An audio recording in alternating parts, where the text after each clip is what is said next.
दरअसल में आज राहुल गांधी पटना पहुंचे थे और थोड़ी देर चंद मिनट पहले यहां से वो दिल्ली के लिए फिर रवाना हुए हैं और जो जानकारी मिल रही है कि चुनाव आयोग ने उन्हें मिलने का समय नहीं दिया। हमारे साथ बात करने के लिए मौजूद हैं मदन मोहन झा जी, पूर्व अध्यक्ष हैं, कांग्रेस के बड़े नेता हैं। सर, राहुल जी आए लेकिन चुनाव आयोग से बगैर मिले हुए चले गए।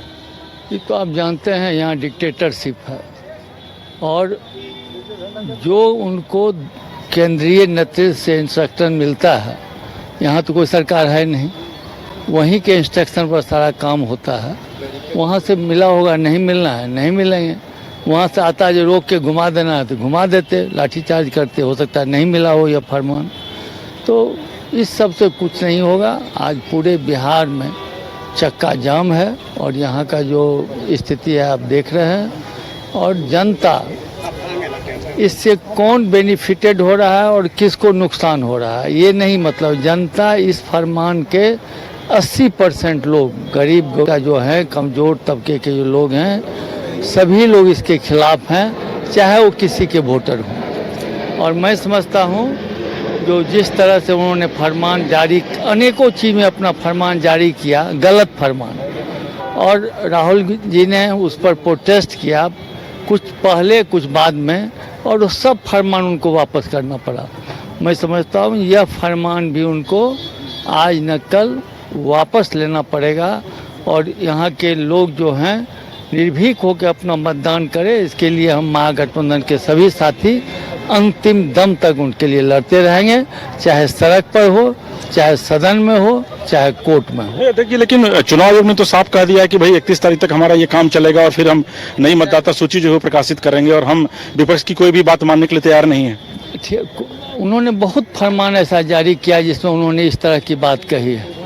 जनता का जनमत जब खिलाफ होता है, वो काहे कर रहे हैं? उनको उम्मीद है जो हम 2 करोड़ वोटर को यहाँ काट देंगे, चुनाव जीत जाएंगे। लेकिन अगर इसी डिसीजन के खिलाफ 6 करोड़ आदमी हो जाएगा, ये गलत कर रहे हैं, तो वापस लेना ही पड़ेगा उनको।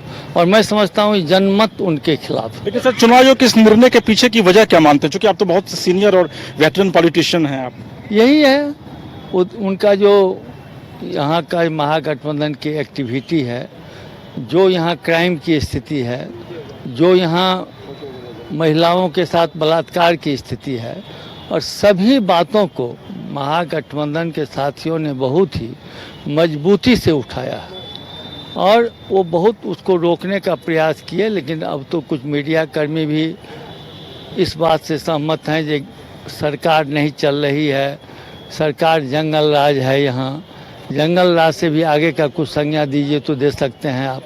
कोई मैं नहीं कह रहा हूँ, सारे लोग कह रहे हैं। हम तो राजनीतिक प्राणी हैं, हम तो कुछ लगा बजा के भी कह देंगे। लेकिन सभी लोग इस बात को, आप भी मानते हैं ना, बगल में मर्डर हुआ है दिन दहाड़े, डीएवी के संस्थापक का हुआ है ना, वहाँ पूर्णिया में चला दिया है।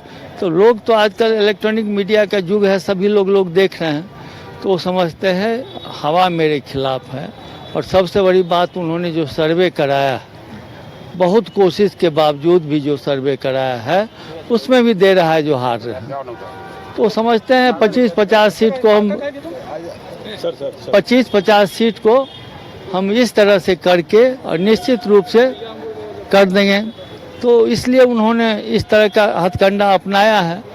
तो मैं समझता हूँ, लेकिन यह हथकंडा भी अन्य हथकंडा की तरह इनका फेल कर जाएगा। आखिरी सवाल है, 7 करोड़ 89 लाख कुल वोटर हैं, इसमें चुनाव आयोग ने कहा कि 4 करोड़ वैलिड हैं और 3 करोड़ 89 लाख जो है वो उस पर काम किया जा रहा है।